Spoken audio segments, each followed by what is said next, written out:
Dear student, बेटा आज का क्वेश्चन बहुत ही ज़्यादा इंपॉर्टेंट है और आज हम ऐसे क्वेश्चन डिस्कस करने वाले हैं जो बहुत ही हाई लेवल के क्वेश्चन हैं जो आईआईटी एडवांस मेंस में आते हैं। ओके, तो सबसे पहला क्वेश्चन मैं देखता हूँ। बेटा पहले क्वेश्चन में क्या है, P equal to alpha by beta exponential minus alpha Z divide by K theta.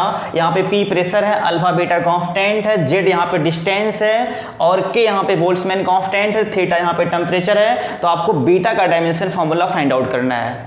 Okay, तो बेटा सबसे पहले हम आपको ये बताना चाहेंगे कि यहाँ पे जो एक्सपोनेंशियल टर्म है ये डायमेंशन लेस होगा। बेटा किसी भी एक्सपोनेंशियल का कोई डायमेंशन नहीं होता है। सेम वैसे ही जैसे ट्रिग्नोमेट्रिक रेशियोज का डायमेंशन नहीं होता है वैसे एक्सपोनेंशियल टर्म का भी डायमेंशन नहीं होता है। इसका मतलब जो डायमेंशन बेटा पी का होगा वही डायमेंशन अल्फा बाई बेटा का भी होगा। क्लियर? तो अगर आपको बीटा का डायमेंशन फाइंड आउट करना है तो सबसे पहले आपको अल्फा का डायमेंशन फॉर्मूला फाइंड आउट करना पड़ेगा। क्लियर? तो हम कर लेते हैं बेटा। अल्फा का कैसे हम फाइंड आउट करेंगे डायमेंशन फॉर्मूला? तो आपको पता है कि एक्सपोनेंशियल का डायमेंशन 1 होता है, डायमेंशन लेस होता है ये। तो ये पूरा हम लिखेंगे m की पावर 0, l की पावर 0, t की पावर 0 दैट इज कॉल्ड 1 और यहाँ से अल्फा की वैल्यू फाइंड आउट कर लेंगे।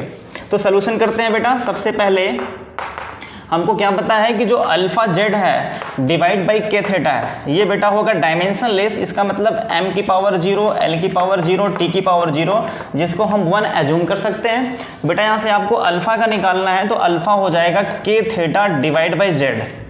अब यहाँ पे एक क्वेश्चन ये क्रिएट हो रहा है कि सर मुझे तो थीटा का डायमेंशन पता है, जेड का डायमेंशन पता है, बट यहाँ पे के का डायमेंशन नहीं पता। के यहाँ पे बोल्ट्जमैन कांस्टेंट है, इसका हम डायमेंशन कैसे निकालेंगे? तो बेटा बिल्कुल आप टेंशन न लो। के यहाँ पे है बोल्ट्जमैन कांस्टेंट और एक रिलेशन हम क्लास 11th में आगे थर्मोडायनेमिक्स चैप्टर में पढ़ेंगे।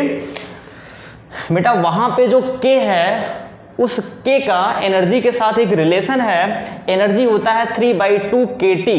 ओके, ये तब हम सपोज करते हैं जब किसी गैस की हम बात करते हैं। तो आपको पता है E की वैल्यू 3/2 kT।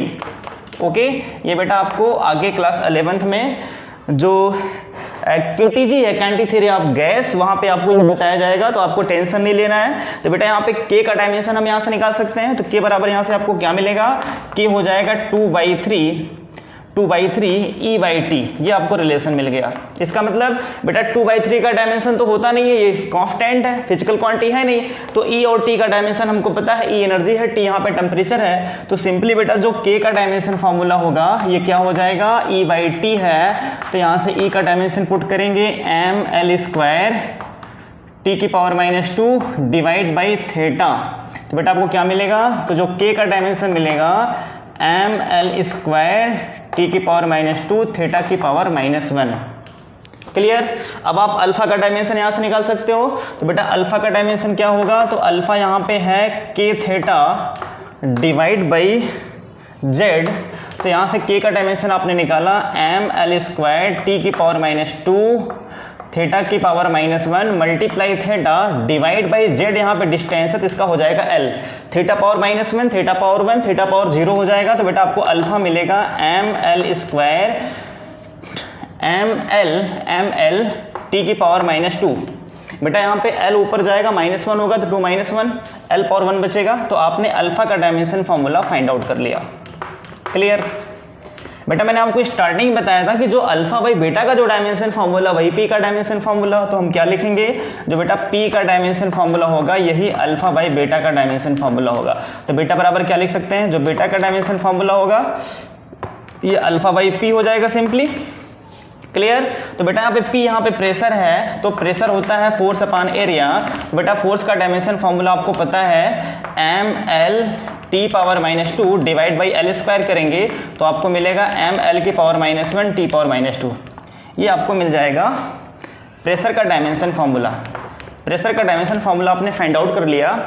अब बेटा आपको क्या करना है? बस यहाँ पे आपको P प्रेशर का डायमेंशन फार्मूला पुट करके सिंप्लीफाई कर देना है। तो बेटा अल्फा का डायमेंशन फार्मूला है ml T पावर -2। क्लियर? और बेटा यहाँ पे आपको मिलेगा ml की पावर -1 T की पावर -2।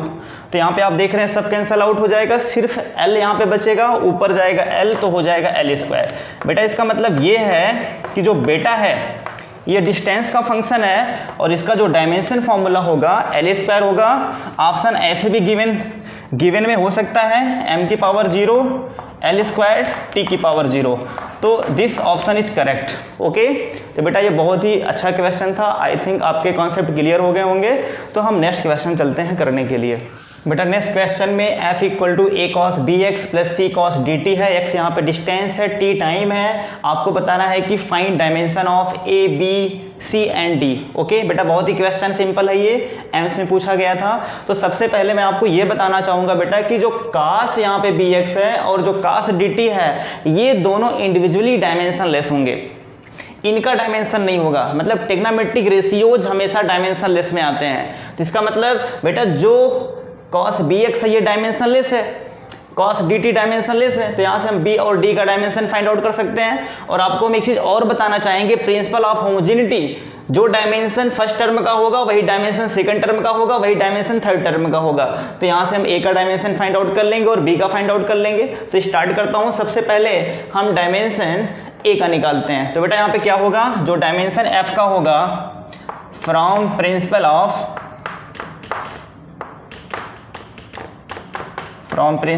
होमोजेनिटी,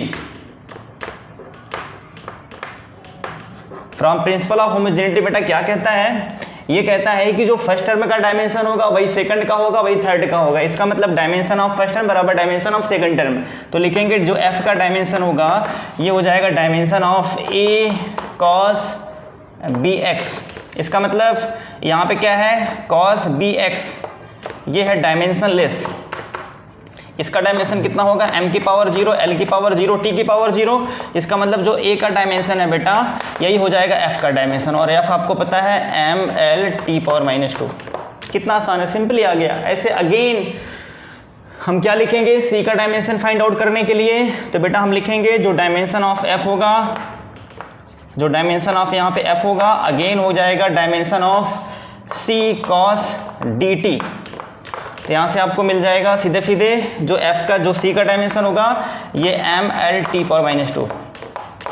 ठीक है, मतलब बेटा a का डायमेंशन फोर्स के बराबर, c का डायमेंशन फोर्स के बराबर। क्लियर। अब हम निकालेंगे bx, b का डायमेंशन। तो आपको पता है कि cos bx होगा m की पावर 0 l की पावर 0 t की पावर 0। डायमेंशन लेस होगा ये डायमेंशन लेस होगा। क्लियर।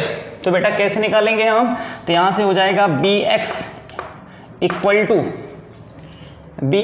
टू क्या लिखेंगे हम, सीधे 1। तो यहाँ से आ जाएगा b इक्वल टू x की पावर -1, दिस इज l की पावर -1। तो ये आपने डायमेंशन b का फाइंड आउट कर लिया, l की पावर -1। क्लियर। ऐसे अगेन हम क्या सपोज करेंगे बेटा, जो यहाँ पे cos dt है इसको हम क्या लिखेंगे, ये भी डायमेंशन लेस होगा। तो cos dt this is also m की पावर 0 l की पावर 0 t की पावर 0। ओके, तो यहाँ बेटा लिखेंगे dt बराबर 1, तो आ जाएगा d बराबर t की पावर -1, दिस इज t की पावर -1। तो बेटा यहाँ पे जो d का डायमेंशन होगा ये t की पावर -1 हो गया। क्लियर। तो बेटा बहुत ही सिंपल क्वेश्चन था ये। आई थिंक आपके कॉन्सेप्ट क्लियर हो गए होंगे। बेटा नेक्स्ट क्वेश्चन बहुत ही इंपॉर्टेंट है, ये एडवांस लेवल का क्वेश्चन है। यहाँ पे h Planck constant, c velocity of light है और यह फोर्स है। तो आपको बताना है find dimension of mass in this system of unit. Okay, बेटा यहाँ पे जो गिवन है ये सब quantity, physical quantity, that is a base unit. We have to assume that this is as a base unit. Clear. आपको बताना है बेटा कि मास की वैल्यू इन सब के टर्म में क्या होगी। तो सबसे पहले हम आपको एक ट्रिक छोटा सा बताना चाहते हैं, उससे आप आंसर सिंपली निकाल सकते हो। तो बेटा सबसे पहले आपको सबके डायमेंशन फॉर्मूला यहाँ पे लिखने हैं। तो आपको पता है बेटा h का डायमेंशन कैसे निकालेंगे। तो सोल्यूशन में स्टार्ट करता हूँ। तो बेटा E बराबर h म्यू आपने पढ़ा होगा। तो यहाँ से h इक्वल टू हो जाएगा E बाई म्यू। क्लियर। और E यहाँ पे है एनर्जी ml² t की पावर -2 डिवाइड बाई t की पावर -1। बेटा जब यहाँ पे E का डायमेंशन निकालेंगे तो ये आएगा ml² t की power -1। This is dimension formula of energy. आपने फाइंड आउट कर लिया। क्लियर। ऐसे हम वेलोसिटी का निकाल सकते हैं। वेलोसिटी ऑफ लाइट कितना होगा, c होता है lt पावर -1। इसमें कोई दिक्कत वाली बात नहीं है, c का आपने निकाल लिया। फिर अगेन बेटा तीसरा कौन सा है, फोर्स। तो f का भी आप जानते हो mlt की पावर -2 होता है। तो बेटा इसका भी आपने फाइंड आउट कर लिया। अब देखो मैं ट्रिक अप्लाई करने चल रहा हूँ, ध्यान देना। सबसे पहले आप ये देखो कि मास कहाँ कहाँ पे है, तो एनर्जी में मास है, सॉरी पहले वाला जो प्लैंक कांस्टेंट है एच में मास है, एच में मास है, यहाँ पे एच लिखना पड़ेगा, ये एच है बेटा, एच में मास है और फोर्स में मास है, बाकी सी में मास नहीं है। हमको सिर्फ एच और एफ को देखना है, एच और एफ को देखना है, सिर्फ दो ही जगह मास है। तो देखो यहाँ पे m की पावर 1 है, यहाँ पे m की पावर 1 है, इसका मतलब फर्स्ट वाले में मास का पावर हाफ होगा, फिर मास का पावर -3/2 होगा, तो जुड़ जाएगा, ये आएगा -1 और m पावर -1 नेवर पॉसिबल, मास नेगेटिव होता नहीं है, तो दिस ऑप्शन इज रॉन्ग। यहाँ पे m की पावर हाफ, m की पावर हाफ, m की पावर 1 हो गया, इसका मतलब दिस इज राइट। यहाँ पूछते हैं m की पावर -हाफ, m की पावर -हाफ, m की power -1 not possible, wrong. m की power -3/2, m power half, m power -1 not possible. तो आपने सिंपली बताया कि बी वाला ऑप्शन सही होगा। अच्छा, एक और इसका मेथड है एक्सपैंड वाला फॉर्म, जो आप डायमेंशन मेथड यूज करते हैं। उसमें क्या करेंगे हम बेटा, हम ये लिखेंगे जो m है ये किस किस पे डिपेंड कर रहा है, तो h की पावर a, c की पावर b और f की पावर c पर डिपेंड कर रहा है। ये क्लियर, ये मैंने सपोज कर लिया। अब आप क्या करते हो बेटा, सिंपल कॉन्सेप्ट, एक कांस्टेंट सपोज करेंगे, h की पावर a, c की पावर b, f की पावर c। अब आप हम सबका डायमेंशन फार्मूला लिखेंगे, तो m का डायमेंशन फार्मूला m के डायमेंशन लेस है, h का डायमेंशन फार्मूला आप निकाल चुके हो, ml² t की पावर -1 की होल की पावर a, lt पावर -1 की होल की power b, ml t power -2 की होल की पावर c। क्लियर। अब यहाँ पर सिंप्लीफाई करेंगे बेटा, m की पावर a और यहाँ पे लास्ट में है तो a प्लस c होगा, l की पावर हो जाएगा ये 2a प्लस b और प्लस c, ऐसे अगेन t की पावर -a और यहाँ से -2c। क्लियर। तो आपने यहाँ पे निकाल लिया m, l और t के फॉर्म में। अब यहाँ पे कंपेयर करेंगे कि जब कंपेयर करेंगे बेटा m की पावर 1 है तो 1 = a plus c, this is equation number first. Again क्या बनाएंगे, l यहाँ पे 0 है, तो अगर यहाँ पे नहीं है तो मैंने आपको बोला था कि हम l और t की पावर 0 एज्यूम कर सकते हैं। तो यहाँ 0 है बेटा और यहाँ पे l की पावर है 2a plus b plus c, this is equation number second. Again यहाँ पे 0 है t की पावर, तो आपको मिलेगा -a -b -2c, equation number third. Clear. अब आपको यहाँ पे सॉल्व करना है, 3 इक्वेशन है, 3 वेरिएबल है, आप सिंपली कर सकते हो, बट मैं आपको बता दे रहा हूँ कैसे करेंगे। दोनों को ऐड करते हैं, b कैंसिल आउट हो जाएगा और यहाँ पे बचेगा +a और यहाँ पे -c। इसका मतलब फ्रॉम इक्वेशन सेकंड और third, from equation second and third से आपको मिल जाएगा a -c बराबर 0, इसका मतलब a बराबर c, इक्वेशन नंबर 4।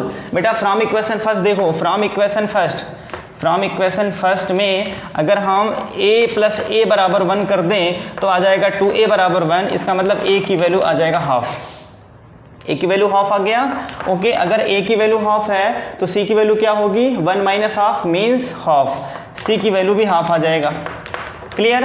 अगर c की वैल्यू हाफ और a की वैल्यू हाफ है तो फ्रॉम इक्वेशन नंबर सेकंड से आपको b क्या मिल जाएगा, या फ्रॉम इक्वेशन नंबर थर्ड से आप निकाल सकते हो, कहीं से निकालोगे तो b की वैल्यू आपको मिल जाएगा -3/2 होगा। कैसे होगा, क्योंकि यहाँ पुट करेंगे तो ये हो जाएगा 1 और ये हाफ, 1 + हाफ 3/2, इधर जाएगा तो -3/2। इसका मतलब बेटा आपको क्या मिला, फाइनली आपको क्या मिला, तो h की पावर a मतलब h की पावर हाफ, यहाँ पुट करेंगे हम, इस फॉर्मूले में पुट करेंगे तो h की पावर हाफ, c की पावर अगेन मिलेगा -3/2 और f की पावर हाफ। इसका मतलब कौन सा ऑप्शन सही है, ये ऑप्शन सही है। क्लियर। तो बेटा इस तरीके से हम क्वेश्चन करते हैं, तो आई थिंक आपके कॉन्सेप्ट क्लियर हो गए होंगे। नेक्स्ट क्वेश्चन करता हूँ बेटा, नेक्स्ट क्वेश्चन है, बहुत ही इंपॉर्टेंट है ये। A wire has mass 0.3 ± 0.003 gram, radius 0.5 ± 0.005 millimetre and length 6 ± 0.06 centimetre. Find the maximum percentage error in the measurement of density. Okay, तो बेटा सबसे पहले इसमें आपको ये सपोज करना है कि यहाँ पे जो सिस्टम सपोज किया गया है ये कैसा है, CGS है या MKS है। तो CGS में हम कंसीडर कर सकते हैं, बट यहाँ पे देखो ये ग्राम में है, ठीक है सही है, सेंटीमीटर में ये सही है, बट ये मिलीमीटर में है, तो CGS सिस्टम फॉलो नहीं कर रहा है। सबसे पहले हम इसको भी सेंटीमीटर में कन्वर्ट करेंगे। तो बेटा गिवन में क्या दिया है, तो आंसर है जो गिवन में यहाँ पे है उसको हम लिख लेते हैं बेटा m की वैल्यू है 0.3 प्लस माइनस 0.003 और ये ग्राम है, ठीक क्लियर। और बट यहाँ पे जो r हम सपोज करेंगे ये हो जाएगा, इसको जब कन्वर्ट करेंगे हम सेंटीमीटर में 10 से मल्टीप्लाई करना पड़ेगा, तो 0.5 प्लस माइनस 0.005 ये mm दिया हुआ है। जब इसको हम सेंटीमीटर में कन्वर्ट करेंगे 10 से मल्टीप्लाई करेंगे तो ये हो जाएगा 5 प्लस माइनस 0.05 और ये हो जाएगा बेटा this is centimetre. Okay, again आपने क्या सपोज किया कि जो लेंथ है ये L गिवन है 6 प्लस माइनस 0.06 सेंटीमीटर। क्लियर। अब आपको यहाँ पे क्या निकालना है बेटा, CGS में हो गया, बिल्कुल सही है। आपको बताना है डेंसिटी की वैल्यू क्या होगी। सबसे पहले हमको फॉर्मूला सपोज करना पड़ेगा, डेंसिटी इक्वल टू होता है मास अपॉन वॉल्यूम, और यहाँ पे क्वेश्चन गिवन है वायर। तो बेटा आपको पता है कि वायर का शेप कैसा होगा, तो वायर का शेप होता है लुक लाइक ए सिलेंडर, और सिलेंडर में हम हाइट भी सपोज करते हैं और रेडियस r सपोज करते हैं। तो बेटा यहाँ जो इसका वैल्यूम होगा तो ये हो जाएगा पाई आर स्क्वायर h, ये होगा इसका वैल्यूम। तो अगर हम यहाँ पुट करें m की value pi r square h, clear. तो यहाँ पे आपको क्या मिलेगा बेटा, अब यहाँ पे आपको बताना है रो में परसेंटेज एरर कितना होगा। तो उसके लिए हम यहाँ फॉर्मूला बनाएंगे delta rho divide by row multiply 100%, ये बराबर कितना होगा, तो delta m divide by m multiply 100%, okay, plus दूसरा कितना हो जाएगा, तो 2 delta r divide by r multiply 100% और प्लस h में delta h divide by h multiply 100%। तो बेटा आपने ये फॉर्मूला बना लिया, सिंपल है। अब यहाँ पे क्वेश्चन में गिवन है delta m by m multiply 100%, इसकी वैल्यू हम फाइंड आउट करेंगे। तो डेल्टा m यहाँ पे आप देखो, डेल्टा m की वैल्यू है 0.03, तो यहाँ लिखेंगे 0.03 मल्टीप्लाई 0.3 और यहाँ पे करेंगे 100, यहाँ पे करेंगे 100, ठीक है, यहाँ पे करेंगे 100। तो बेटा आपको क्या मिलेगा, इतना हुआ, प्लस दूसरा कितना है डेल 2 और साथ में यहाँ पे डेल्टा r की वैल्यू है 0.05 डिवाइड बाई 5 मल्टीप्लाई 100 यहाँ पे कर देंगे, ओके। और लास्ट में है डेल्टा h की वैल्यू है 0.06 डिवाइड बाई 6 और मल्टीप्लाई यहाँ पे 100 कर देंगे। तो बेटा कितना आ जाएगा आंसर, इतना परसेंट हुआ। तो यहाँ पे आएगा this is 1%, this is 1% and this is 2% and this is 1%। तो आंसर आ गया 4%। बेटा बहुत सिंपल है, तो आप इस तरीके से क्वेश्चन कर सकते हैं। आई थिंक आपके सारे कॉन्सेप्ट क्लियर हो गए होंगे, आई थिंक आपके बेटा सारे कॉन्सेप्ट क्लियर हो गए होंगे बेटा। तो थैंक यू सो मच।